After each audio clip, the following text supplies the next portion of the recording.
Oh, hey. So this week I want to slow things down a little bit and just chat about film critics and film criticism, what the point of it is, and what we want from it. Because for a while now, I've been noticing some things that kind of trouble me, and I'm Alright, let's see what this guy says. not coming here to tell you that you're wrong, unless you are actually wrong about indisputable facts, but just to offer my take on things. So, film criticism. It's been around pretty much since the beginning of cinema itself, and it's an extension of art criticism, which has been around since like the 1700s. Now, right up front, I want to clear up some misconceptions that I know some people have. Critics are not bought or bribed. Well, from the get-go, you already get into this weird assumption that it's true. There are critics who are definitely bought and bribed, and there are some actually that were exposed by Disney. And you're gonna say Disney now, right? Disney doesn't... Yes, you said Disney. Disney was caught paying, I think was it LA Times or something, some other journals as well, some newspapers, to get good reviews on their magazines and websites or outlets for their movies, and that's exactly what's happening. And it's not only them. There are definitely other occasions. If you just Google that, reviewers getting bribed, or obviously if they're exposed, then that you know about it. But who knows? Why are you making this general assumption that nobody's getting bribed? Like, how do you know? If I am a reviewer and I'm getting paid by whatever Marvel to say really good things about Infinity War, how do you know that didn't happen? Like you said, it's like a general rule, and this is what we have to take away. I'm not saying that everyone is like that, but you're making very general assumption that it's true. Not pay off critics to trash DC movies. It's not like bad reviews hurt Suicide Squad's box office. Technically, they shouldn't, but sometimes people make decisions to watch movie and pay full price in theater based on reviews. Like, I generally do that. I go to Metacritic. I used to go to Rotten Tomatoes when until recently, because they completely did this banning of people who put bad reviews for sake of bad reviews. I don't know what was that all about. I think it started with Black Panther, which I didn't like that much, and I went on the website. I tried to vote 3 out of 5 because that's what I thought. It's a good grade, and everyone said no, you can't do it. And the website said you can't do it. We're not gonna publish your review. I actually wrote good things inside the text when you put in Rotten Tomatoes reviews, but they said, hey, you know what? We're gonna delete your review. So technically, if someone is looking to make a decision to watch a movie and support the movie in the theater, I'm pretty sure bad reviews will hurt in that sense. So yeah, I mean, again, this is very generalized opinion you have. So why would studios waste money on that? I mean, sure, they would like good reviews because it helps with marketing. Good reviews, not really. They don't tend to go well with marketing because you usually do marketing before. So unless you're talking about the second part or third part or some sort of continuation of series, then yes, reviews matter because they want to see good response, and they want to use that response for the next part. But generally, you don't really see posters that put reviews on them on the movies. Like, I have seen in London. I live in London. I've seen a lot of reviews of music, of albums, of plays, of something else like art exhibitions or anything else. Even games do reviews. They put reviews on posters everywhere. But I've never seen in my life, apart from like Academy Awards or Oscar nomination, apart from those things, to be like an accolade or a medal on the poster to use as a marketing tool, because usually movies do marketing before. I don't know what you're talking about. Maybe on TV they do. I'm not sure because I don't watch TV. Maybe on TV they do pre-release screenings so they can get good reviews and then they can put ads on TV. I'm not sure, but this doesn't work like this on internet. Come on, you know. Uh-oh, sorry, I think I muted it. I mean, sure, they would like good reviews because it helps with marketing, but no critics are actually being paid off by studios. How do you That's know? nonsense. How do you know about this? What do you mean it's nonsense? Jesus Christ, man. Critics are not an amorphous entity that all conspire together with one single opinion. So when someone complains about the critics, they really mean hundreds of individual people, all with their own unique opinions. Okay, so he's saying that not everyone, the critics is not just one word. That's true, of course, but you can definitely see pattern. You can definitely see people who align in the same way, and you can group them and say, hey, these people think that the movie is really good, these critics think that this movie is really bad, and you can see connections between them. You can usually see very popular outlets giving good reviews. That's generally acceptable in like if Guardian makes reviews, or Empire, or New York magazines, everything. They usually give good reviews. There are some independent critics and some independent websites that they are very critical, and there's some specific websites that they specifically review movies and they're very critical. So to say that everyone is unique, that's true, but it's also not true, because we can see patterns. Definitely, there are definite critics who have some sort of preferences that were very similar to one another. And if you say in terms of Suicide Squad, I think a lot of critics on YouTube trashed it. The movie, they trashed it to oblivion, because usually people on YouTube, like I'm talking about famous people who do reviews, like very high profile, high number of subscriber people. Apart from few that I remember, most of the reviewers were very, they published very negative opinions on it. And I think generally in the comment section, people were like 50-50. Some people really liked and didn't mind some problems with it, and the other part was like, this is the worst DC movie, this is the worst superhero movie.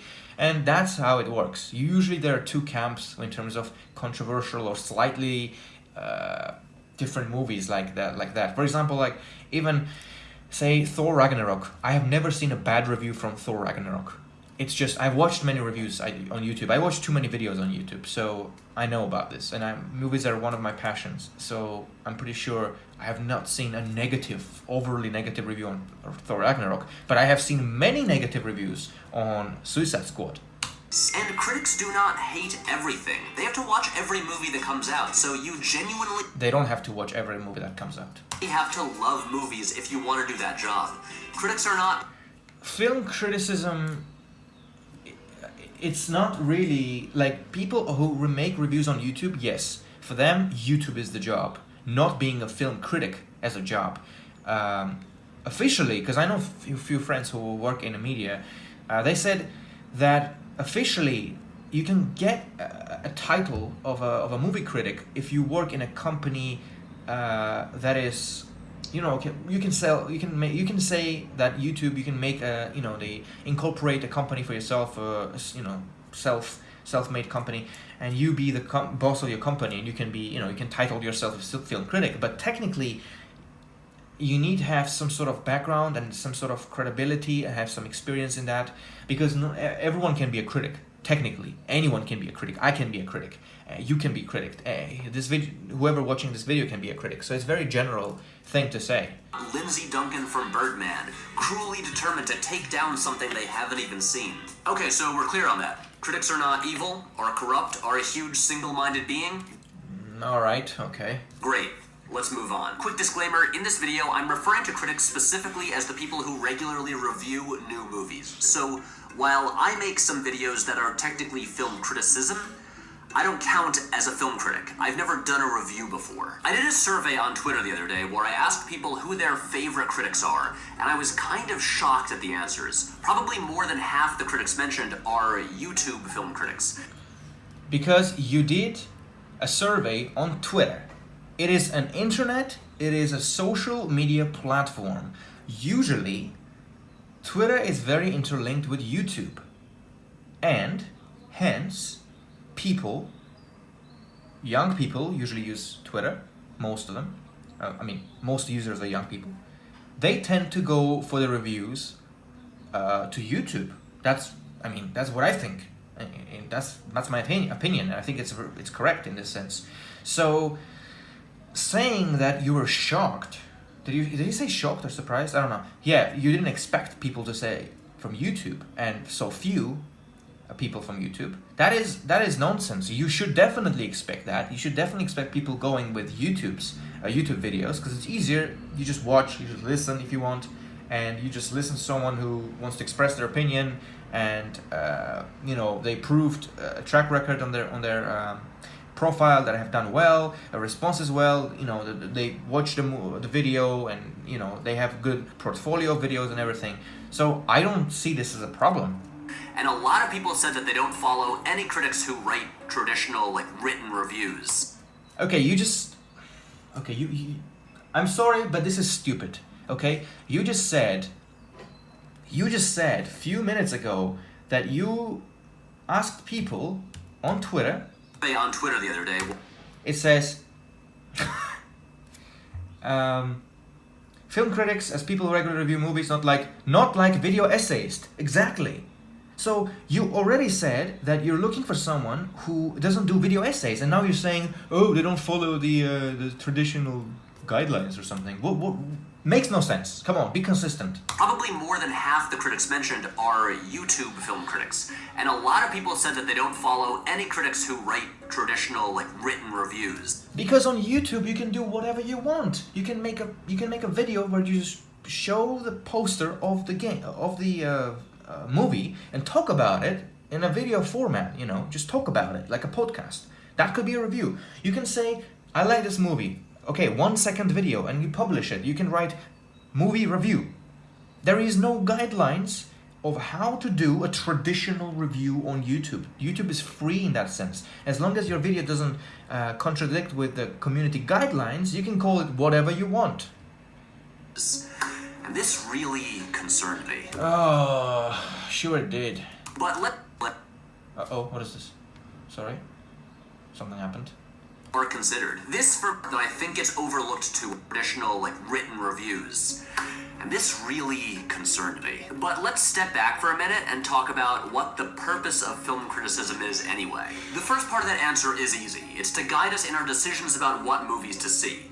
A review should give us an idea of what a movie is and whether the critic thinks it's worth seeing. That's obvious. But there's a second component to criticism. In Douglas Martin's obituary for Roger Ebert in the New York Times, he wrote, not only did he advise moviegoers about what to see, but also how to think about what they saw. It's that second part that I think gets overlooked too often.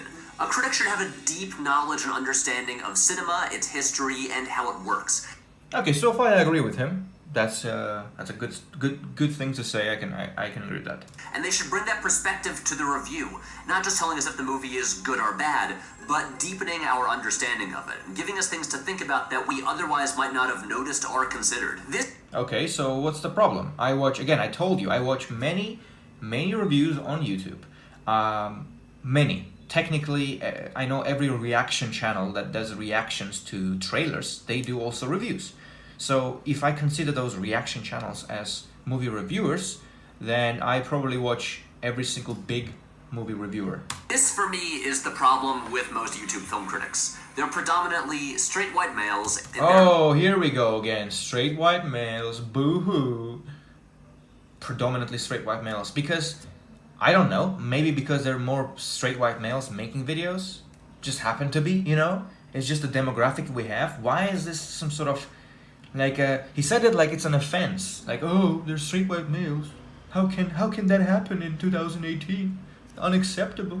Mid-20s. Jesus Christ. To early 30s, and I find the reviews to be pretty shallow. No, you don't find the reviews to be pretty shallow, because you probably didn't watch enough of those reviews, or you just watched people who are doing reactions and then making reviews by just talking to each other or just talking to camera without being actually a film critic. They just started as a reaction channel and they just happen to be reviewers. If you actually watch some reviewers like Jeremy Johns, Chris Stuckerman, and I forgot the names of the original guys, like the 3 or 4 guys that sit around and like old guys who make really good reviews. They're like the OG reviewers of YouTube. I forgot their names. So whatever. I'm pretty sure you know what I'm talking about. The OG YouTube review guys. And there are people who go into in depth, like beyond the trailer, which just happened to be a woman. Grace. I like her videos as well. She's kind of controversial sometimes, and her audience sometimes disagrees with her, which is fine. That's what critics should be anyway. They shouldn't be expected to do exactly what the audience expects them to be. There are other reviewers like I forgot her name, from Real Rejects. There's a girl who does reviews as well. There is a British girl who does reviews as well. I think she's just recently starting to be popular. There are people, not only straight white males. I mean, how do you know the sexuality of people on the reviewing? I don't understand why it has to be straight even included in that text, or white included. There are so many black people making reviews on YouTube. What are you talking about? They'll tell you that the acting was great, or the jokes didn't all land, or I was on the edge of my seat the whole time. But they hardly ever dig any deeper. No, you're totally wrong. They definitely dig deeper. There are definitely channels who do really in-depth reviews. Like, I know Angry Joe Show is mainly gaming channel, but they also do movie reviews, and they go deep. They go deep with pretty much everything that the movie shows, like 20-30 minute reviews they do. And for the general reviewers like Jeremy Johns or Chris Tuckerman or even Schmo Snow, they make spoiler videos as well. So they make a review and they make spoiler review essentially. So that means they want to express something about the plot and go deeper and share their opinions. So you are totally being an ass in this video. Sorry, you really are in this part. I don't know why you're bashing the reviewers so bad. But clearly a lot of people are cool with that, and I'm not saying you're because they want to watch it. If they're not cool with that, they wouldn't watch it. Wrong for enjoying them. The traditional view of film critics is older people like Roger Ebert, Pauline Kael, A.O. Scott, who are film experts, who are like authorities on the matter. But now, because the internet has democratized opinions and film culture... You're saying it's like a bad thing. Jesus. A lot of people, especially younger people, want critics who are kind of like friends, someone of a similar age and demographic. Yes, because that's how you connect. You have no idea how YouTube psychology works, right?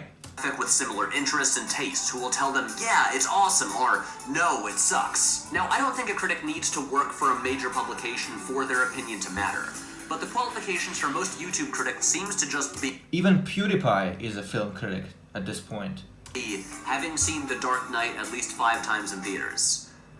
And to be fair, I did too. And look, before you comment about it... You don't have to see 5 times Dark Knight to actually review it. Like, I've seen it 3 times because, and only because, I watched it once in Russian, second time because I wanted to check something in the plot, and third time because I was older. I watched it really recently, so for me it was like rewatching the same thing, experiencing completely differently. Because when I was a kid, I wasn't looking for plot, I was just looking for action. And the first time I watched in Russian, so I had to watch it in English as well. I'm not counting Bob Chipman among the other YouTube film critics because he basically just writes traditional written reviews and then turns them into videos. And look, of course I use reviews to determine what movies I'm going to see. I have my own list of critics I respect whose opinions I partly base my film viewing on, but... That is exactly what I said. People go to websites like Rotten Tomatoes, Metacritic to see what outlets and publications review, and they go to YouTube to see how reviewers review. What's your problem? That's not where the role of film criticism ends. I'm gonna go back to Roger Ebert, the most famous and quite possibly the best film critic we've ever had, and pull up a quote from him. He says, I don't know why you mentioned him to be the best, to be honest. Why do we need critics? I don't believe readers buy a newspaper to read variations in the line, "You are correct, sir." A newspaper film critic should encourage critical thinking, introduce new developments, consider the local scene, look beyond the weekend fanboy specials, be a weatherman on social trends, bring in a larger context, teach, inform, amuse, inspire, be heartened, be outraged. And this to me is the difference between most YouTube film critics and the best traditional critics. You just explained why. Because if you want to put all of that into a text, you'll be a traditional critic. You would probably working somewhere, making really good money, or not really good money, I don't know, for a magazine or some outlet. And people on YouTube, they don't want that. First of all, they want to be first with their reviews. That's very important. People search for review once the movie comes out, and it's very important to be first, one of the first people. Two, they really don't want to watch, generally, people really don't want to watch very long reviews. Like, I wouldn't watch 30-minute review unless I like the channel or I like the person. And it's, again, back to my points. I need to connect with you. I need to connect with someone who makes videos in order to make me watch more, because I want to see what else they say.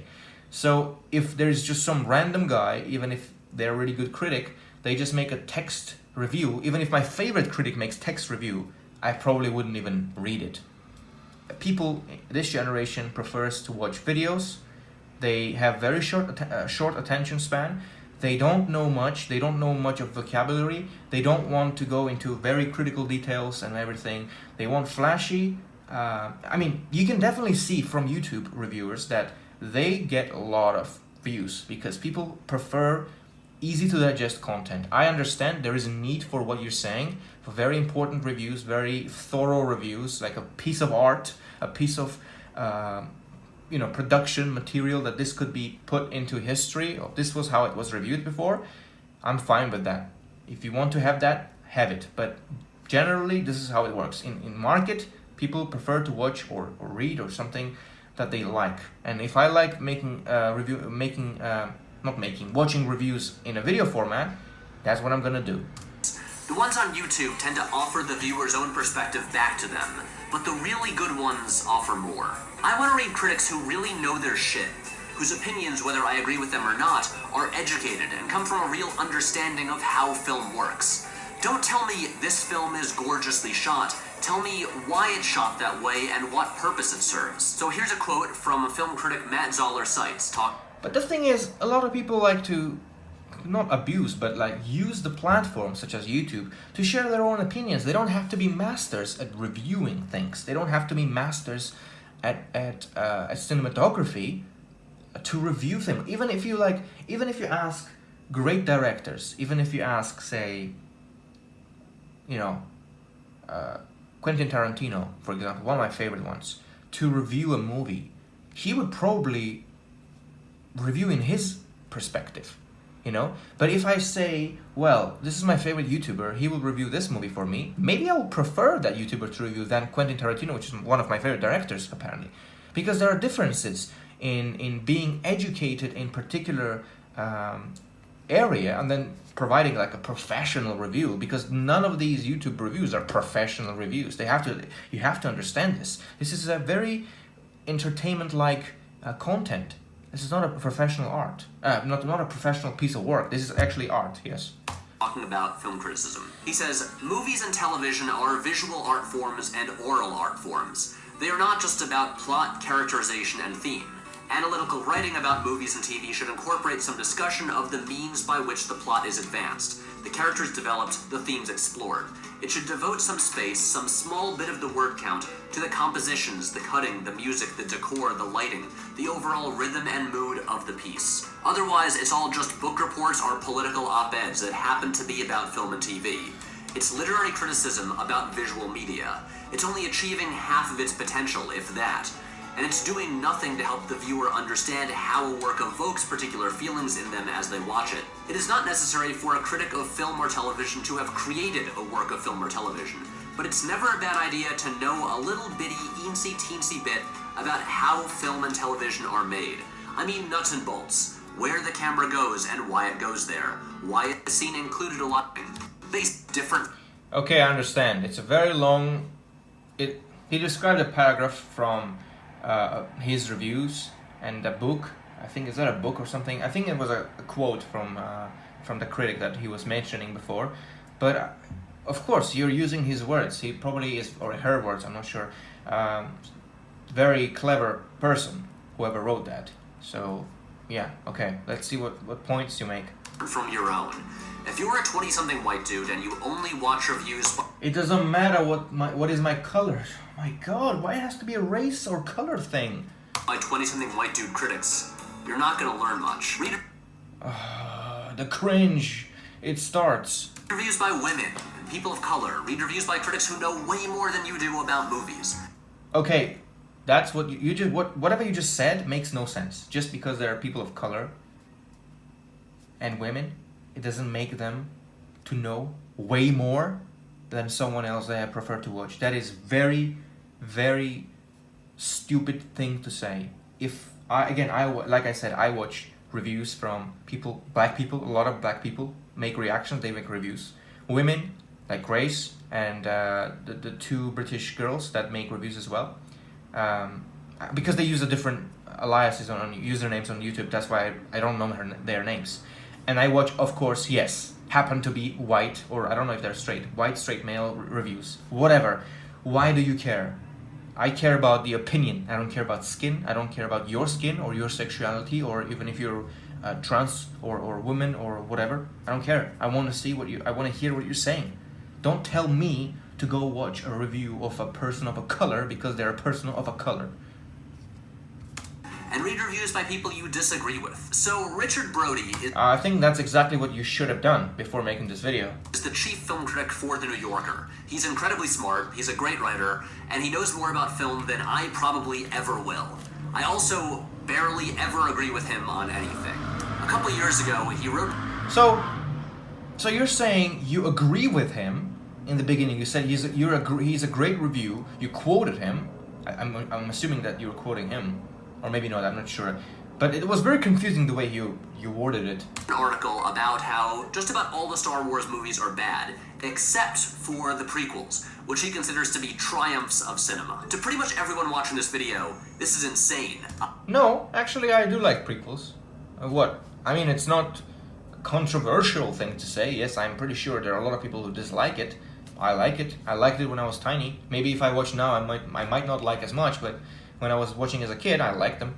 I think it's insane, but it's also Why it has to be insane? Like, why do you have to label it like insane?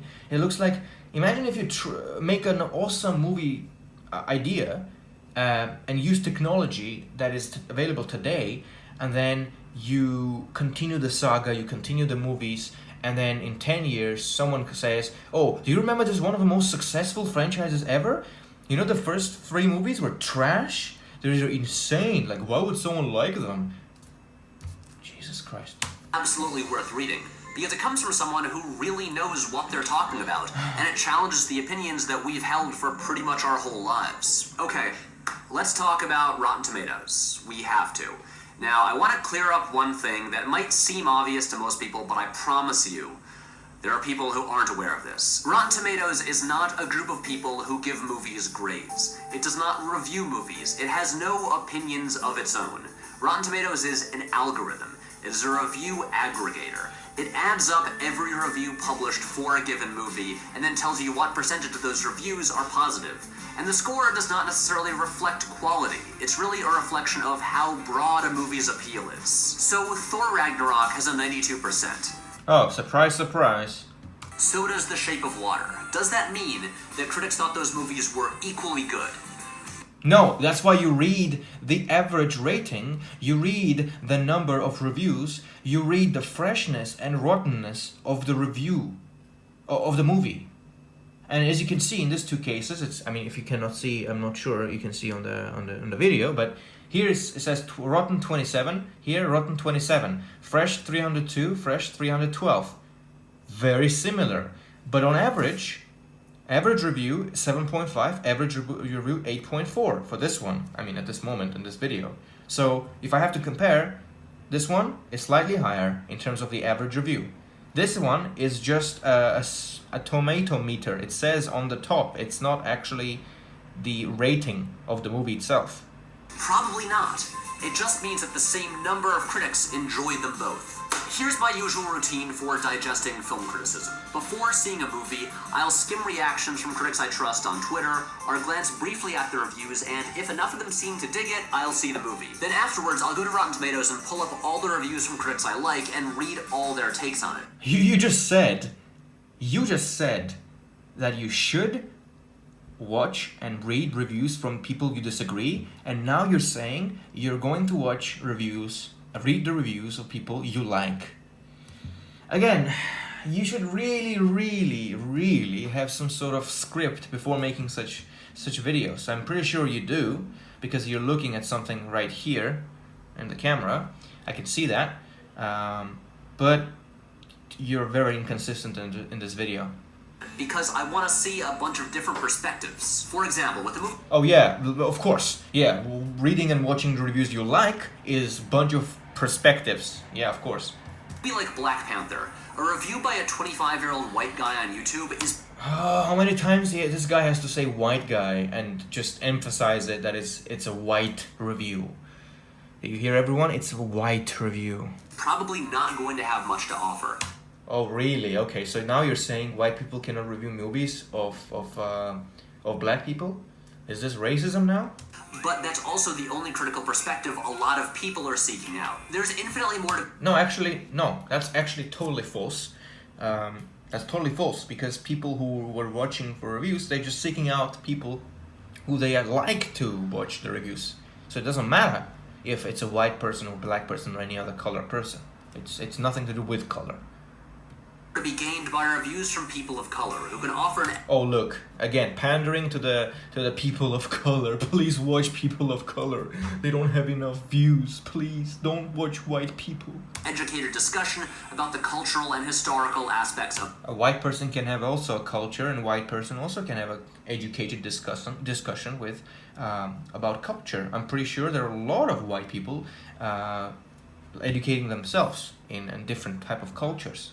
Again, you're so weird in this video. I don't even know what to say about you now. Of the movie, who can dig into the politics and what the movie is actually saying. Oh, so you want politics of the movie? Of course, we watch the movies because of the politics. After I saw that movie, I had zero interest in looking at reviews that just repeated my own thoughts back at me. How do you know if a white person's review that you don't know, that you haven't seen the review before, or you haven't seen the person's review that you like, is going to be repeating your opinion? How do you know that? Do you think all white people have same opinions? Wow. I wanted to learn more and deepen my understanding of the film, and I wasn't going to get that from critics whose perspectives were identical to my own. But Yes, because that's what you care about. Identity, right? You care about identity.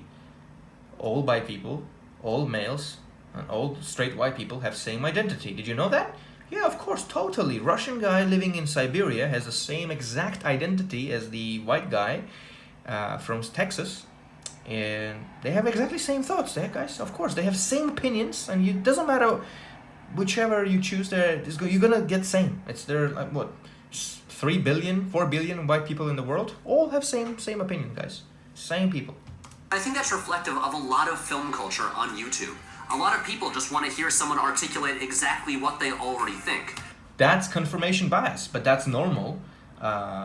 Also, that's just how people work. That's natural state of humanity. You like people that you agree with. You can respect people you disagree with, like I do sometimes. But it's just how it is. It's basic biology. And you can just say, hey, you know what? Let's see now something that you like, but someone else doesn't. Let's just watch that too. But it doesn't come naturally to people to do that. So especially when people have not enough time and they already subscribed to people they like, they already just watch them just because it's easier to watch the stuff that just comes to your inbox rather than looking for other people that might not agree with your opinion. And that can be satisfying. I enjoy it sometimes too. But film criticism is about more than that. It's about having our perceptions of art challenged and expanded. Film criticism, you said, not reviews. Be very careful to what you say, Mr. Patrick Willems. Be very careful, because we were talking about reviews, not film criticism. Film criticism is a completely different thing. If I want to see film criticism, I would actually do the job and take care of my searching to find actual criticism about the movies and see what's wrong, what is happening there, and I will deep dive into the criticism of particular movie. Review is not always a criticism, it just could be a review. Like you said, it could be to say, hey, I like the movie, the jokes are good, I was on the edge of my seat, go watch. That also could be a review. But criticism is not what usually people look on YouTube videos.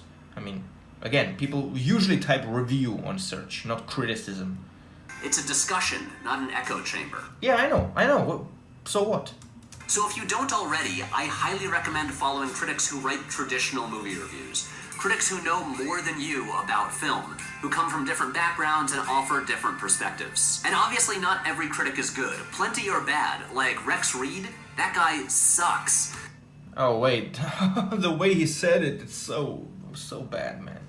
That guy sucks. Yeah, that's your opinion. I mean, what could be good for me? Why are you saying he sucks? You're making me to not watch him or read his reviews because you think that. And what if you can say just go read them? I don't like them, but you can go read them and see why. That's perhaps a better way to put it, but this is not the best way to put it. So if you're staring at the hundreds of critics on Rotten Tomatoes with no clue how to tell who's worth reading, let me offer some suggestions. These are some... You can definitely see on Rotten Tomatoes that you can definitely see the best critics, top-rated critics, in the not very bottom, but in the middle of the film review page. And if you like the publication they work, you can review, you can watch that. You can read the full reviews, because there's usually a tagline on Rotten Tomatoes. I can actually show you that. There's a tagline, and you can see kind of like synopsis of that review, and then if you want, you can read the full review. So as you can see, I'm pretty sure you can see it, right? So this is a critic's review. It says critics review, and it's small review here, short review. As you can see, the top 2 reviews are actually rotten. These 2 reviews, these are from New Yorkers. It's very strange that 2 New Yorker reviews actually. The Atlantic and the Christian Science Monitor said it's good, and they wrote something here. If you like what it's here, it's like basically title reading. You know, when there's clickbait titles, this is the title you get. And if you're interested, if this title reading interested you, you can go and read the full review right here, which I'm assuming is gonna open up the official page of the review. And there you go. So you're telling me how to read reviews when there's obviously a way to do it. And then there's the public review, all audience review. You can go there and read all of them. Some of them are very different and very thorough, I would say. Some of them are short, some of them are just like this. And you can definitely have your own top critics, you have your own critics that you follow, and yeah. You just read the reviews if you're interested. If you're not interested, you just go to YouTube. That's what we always do. Some of my favorite critics working right now, and whether you agree with them or not, I think they're worth reading. So Matt Zoller cites Matt Singer, Amy Nicholson, Jen Yamato, David Sims, Drew McWeeny, David Ehrlich, Wesley Morris, Sid Adlaka, Scott Tobias, the folks on the Slash Filmcast, Manola Dargis, Bill Gaviri, Jordan Hoffman, Allison Wilmore, Glenn Kenny, Tasha Robinson, Mike Ryan, Priscilla Page, Britt Hayes, Emily Yoshida, Richard Lawson, Angie Han, and go back and read old Roger Ebert reviews, because they're really good. There's plenty more that I like, and I apologize to the ones I'm forgetting right now. I'm sure I'll be kicking myself about it as soon as I stop recording. It seems like this guy is addressing people on YouTube about, you know, and speaking that you shouldn't really pay attention much to the YouTube reviewers. It sounds like a really bad idea. I mean, you can definitely see there are some dislikes. Not very much. I mean, there are some dislikes. I disliked it as well because I don't believe with this video to be 100% likable, although most people liked it, which is fine, I guess. Some of the comments I've seen was very strange. People, you know, said that it's not that easy to just bash people on YouTube, and some people were defending him because they thought that not everyone is a critic. If you just have a camera and you watch the movie, doesn't mean that you can review a movie. I strongly disagree with this. Anyone can be a critic, anyone can be a reviewer, and if you're doing a good job, you're gonna get some audience, and eventually, if you're doing not a good job, people will have appropriate reaction. And that's how it is. This is free market capitalism society that we live in, that YouTube is. I mean, sort of free market. They still have their own rules that you have to play with. Which is, I mean, again, same in capitalistic societies anyway. And then if people like your content, they will watch your content. So you don't have to tell me to go watch and read reviews from actual film critic that you mentioned here, which I'm pretty sure they are good. I trust you on that because I don't have much of experience of official critique reviews. I don't really watch or read proper reviews. I just watch internet reviews. That's what I like. But if people like them, sure, go check these people out if you're interested into that sort of reviews. But again, this video, I wanted to make some sort of 40-minute reaction and explain why. It's already a very long video, but hey, I wanted to have my own reaction, not just, you know, my face on here and just, hey, I'm reacting to this video. I wanted to put my own content on it. I know it's long.